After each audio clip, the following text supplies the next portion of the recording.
Welcome back to the Bible Reading Project. It is Friday, and you are here with Friday Ryan and P. Paul Mark. It's going to be a good day. It's been a fun week, and we've learned a lot this week. Yeah. We have gotten our first piece of mail. Dude. And for those that want to write into us and tell us how awesome we are, Yeah. right there. You can do it. You can do it. So thank you for the writer thank end you. of that. Man, we loved it.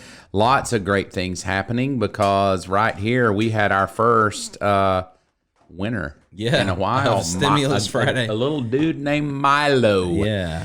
So congrats to Milo who won yesterday. I bet he'll be excited. Oh, yeah. 7 years old he is. That's awesome. Good old Milo, the 7-year-old. Heck yeah. So I hope his little brother or sister, maybe. I'm going to say sister. It's long hair. But you never know today, right? Because hair's long, hair's short. So, yeah. 2021. So, congratulations to Milo. We love Milo. We did something brand new. We're doing Stimulus Thursdays now, where we're not just giving away coffee, we're giving away cash. Dude. And we get a random number every week, and then it just hits your Venmo account. Right. Just kind of, didn't you feel good when Trump just gave you some stimulus money? It made me just feel real special. And then Joe's done it twice, just bam, bam. And I'm like, wow, I feel so good. That he would think that this person would think about us to draw us a picture. Yes. But Joe's in D.C. thinking about me cutting me a check. That's And really so nice of him. my kids will pay for it. I don't care. I'll be in heaven. Right. They can deal with it. Heck yeah. So we do this now. We do Stimulus Thursday. We want to bless people. And what did you do? You stimulated me with what? Yeah, some Mary Jane. Dude, Mary Jane's my favorite candy that you did not believe it's my favorite candy. Did you even know what a Mary Jane was? No. All right, I want to read it. Okay. Mary Jane's. This shows you why it would be my favorite. Okay. First ingredient, very important. Milo, if you're listening on a Friday, you won't know this word. Right.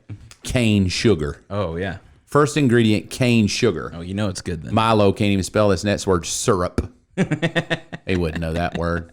They probably don't use syrup on his pancakes. they probably I don't. bet he's never had a pancake. Dude.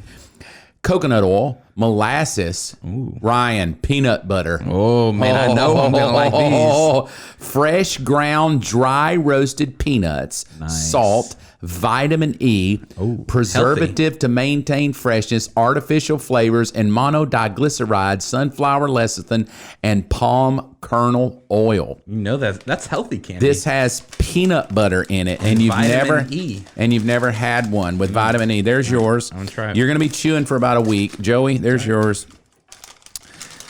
There's mine. Let's just go ahead and try it. It's going to be kind of hard to do the Bible Reading Project and eat this because they hang out a long time. That's a good challenge. They're chewy.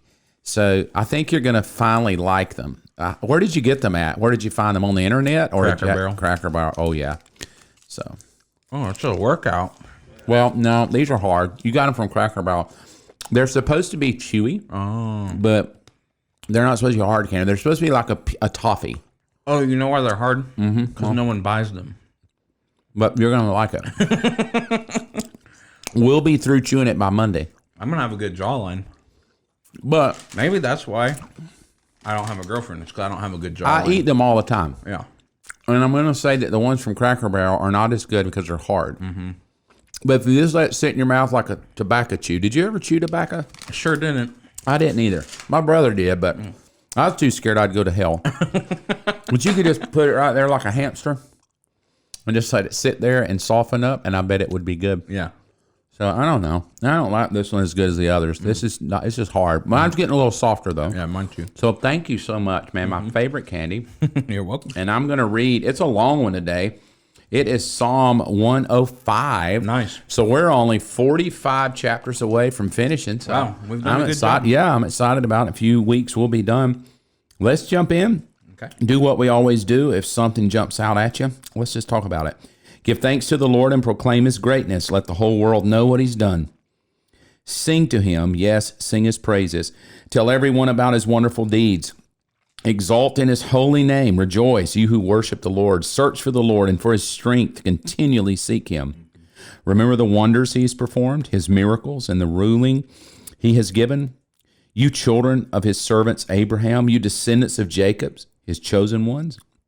He's the Lord our God. His justice is seen throughout the land. He always stands by his covenant, the commitment he made to 1,000 generations. This is the covenant he made with Abraham and the oath he swore to Isaac. He confirmed it to Jacob as a decree and to the people of Israel as a never-ending covenant. I will give you the land of Canaan as your special possession. He said this when they were few in number, a tiny group of strangers in Canaan. They wandered from nation to nation, from one kingdom to another, yet he did not let anyone oppress them. He warned kings on their behalf. Do not touch my chosen people, and do not hurt my prophets. He called for a famine on the land of Canaan, cutting off its food supply. Then he sent someone to Egypt ahead of them, Joseph, who was sold as a slave. They bruised his feet with fetters and placed his neck in an iron collar until the time came to fulfill his dreams. The Lord tested Joseph's character. Then Pharaoh sent for him and set him free. The ruler of the nation opened his prison door. Joseph was put in charge of all the king's household, and he became ruler over all the king's possessions. He could instruct the king's aides as he pleased and teach the king's advisors. Then Israel arrived in Egypt. Jacob lived as a foreigner in the land of Ham, and the Lord multiplied the people of Israel until they became too mighty for their enemies. And then he turned the Egyptians against the Israelites, and they plotted against the Lord's servant. But the Lord sent his servant Moses, along with Aaron, whom he had chosen. They performed miraculous signs among the Egyptians and wonders in the land of Ham. The Lord blanketed Egypt in darkness, for he had defied the commands to let his people go. He turned their water into blood, poisoning all the fish. Then frogs overran the land and even invaded the king's bedroom. When the Lord spoke, flies descended on the Egyptians and gnats swarmed across Egypt.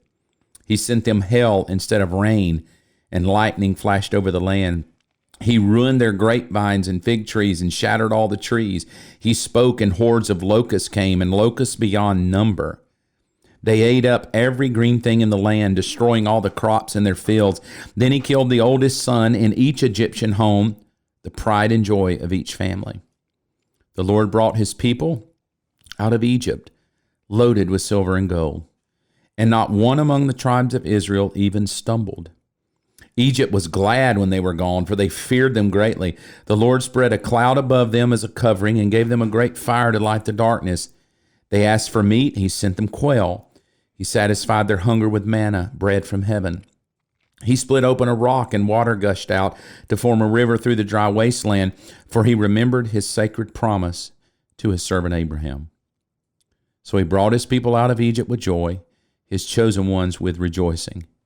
He gave his people the lands of pagan nations, and they harvested crops that others had planted.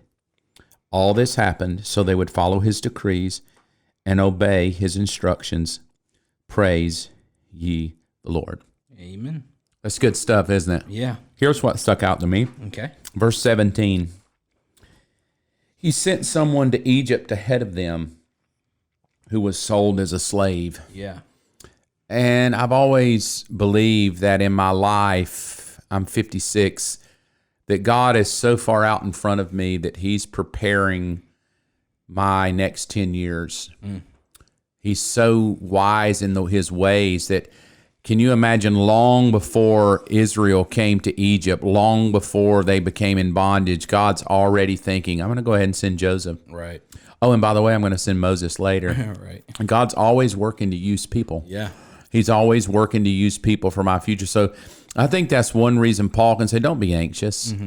Don't worry about it. Right, right. God's got it under control because God's already out in front of you, providing a way for you to make it. And that's what stuck out about that whole thing, that all along the way, God is out in front of them before the disaster ever hits to prepare the way of escape. Amen. And that really blessed me. So That's good. dude, thank you so much for hanging out with me. Anything stick out to you before we say goodbye? Yeah, I think verse Lay it on me. 14 and 15, he says, yet he did not let anyone oppress them. He warned kings on their behalf. He do not touch my chosen people and do not hurt my prophets. In the same, I guess that's probably the theme of this whole thing, is that God is always orchestrating to protect his people. And in New Testament living, his chosen people are those that have accepted his son Jesus, that are covered by the blood. It is that he's warning kings and those in authority, don't touch them. Yeah. You don't touch them and don't hurt them. That's good, man. I like it so much. Thank you so much for hanging out with me and Ryan all week. We look forward to seeing you again on Monday. Remember, every single day, here's a great prayer you can pray. Lord, if you can use anything, you can use me. Anybody comes across my path today that needs you, may I ever be so bold to lead them to you. We hope you have a great week. We're always praying for you. If you ever need prayer, please let us know. Just hit us a comment or leave us a message. We'll pray for you, and we love you and appreciate you dearly. Have a great day.